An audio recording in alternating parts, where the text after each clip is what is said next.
It's really interesting to me that so many mothers today still think that they don't make enough milk for their babies, when in fact we have the evidence to support the idea that very few of us cannot make enough milk for our babies, probably only 5%.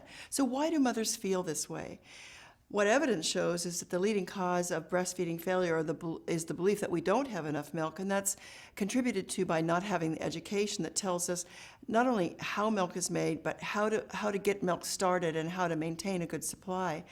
We have to have normal anatomy and physiology in order to have a good milk supply, but the motor that really drives milk supply is the removal of milk. So if you're not nursing enough, if you're supplementing and not taking milk out of your breast, you're not going to have a great milk supply. So mothers kind of miss that piece, and it's very important to have a class before you have a baby, to know who your helpers are, where to go to ask your questions before your baby is ever born.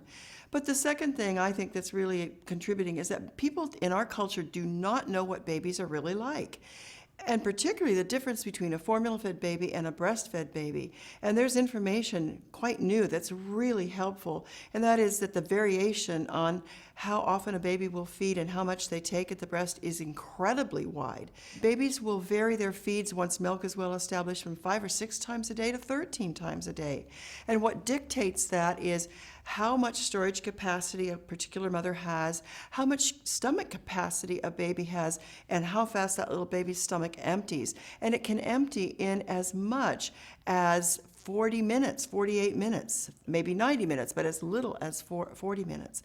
So moms need to know those kinds of things instead of comparing themselves to each other all the time.